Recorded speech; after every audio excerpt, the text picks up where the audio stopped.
tengah situasi global yang belum sepenuhnya pulih pasca pandemi COVID-19, kini muncul ancaman baru yang mulai menjadi perhatian serius, yakni merebaknya outbreak hantavirus di kapal pesiar MV Hondius.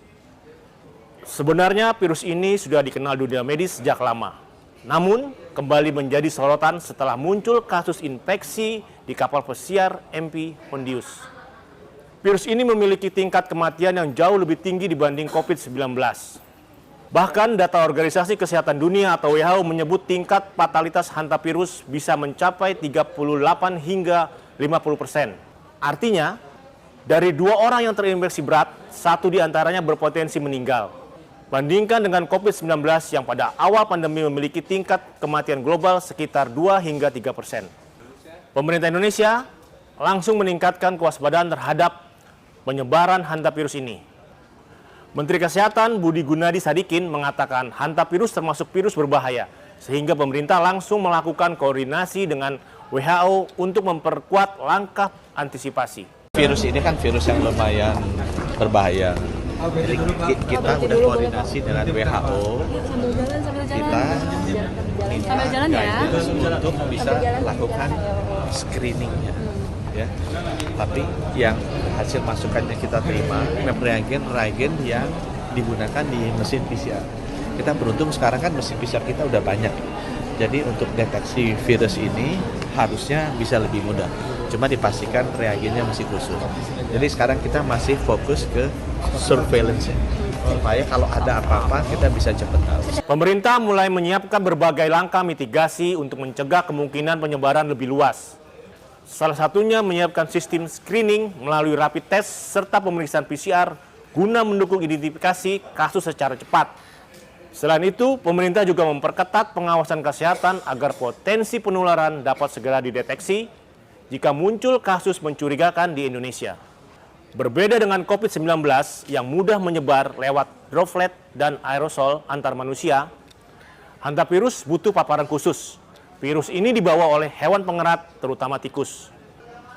Penularan paling umum terjadi melalui urin, air liur, atau kotoran tikus yang mengering, lalu terhirup manusia dalam bentuk partikel udara. Karena itulah, seseorang bisa tertular saat membersihkan gudang, rumah kosong, loteng, atau area yang dipenuhi tikus tanpa perlindungan seperti masker dan sarung tangan. Risiko juga meningkat di tempat lembab atau area yang lama tidak dibersihkan. Para ahli mengingatkan bahwa virus dapat berterbangan di udara jika kotoran tikus disapu dalam kondisi kering.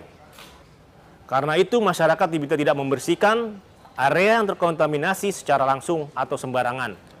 Area seperti gudang, loteng, sebaiknya disemprot disinfektan terlebih dahulu sebelum dibersihkan.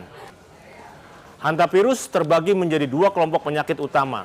Pertama adalah hantavirus pulmonary syndrome atau HPS. Jenis ini banyak ditemukan di area atau kawasan Amerika dan dikenal paling mematikan. Virus ini menyerang paru-paru dan dapat menyebabkan gangguan pernapasan berat.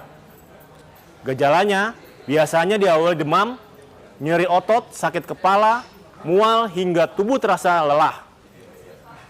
Namun dalam beberapa hari kondisi pasien bisa lebih memburuk. Paru-paru dapat dipenuhi cairan hingga pasien mengalami sesak napas dan membutuhkan bantuan ventilator.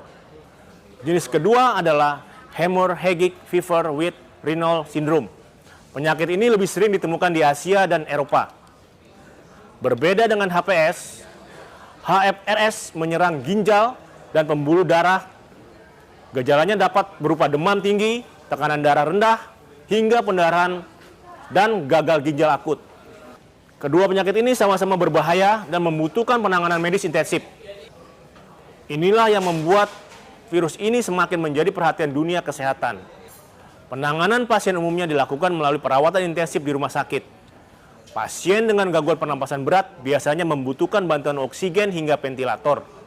Sementara pasien dengan gangguan ginjal bisa memerlukan terapi tambahan untuk menjaga fungsi organ tubuh.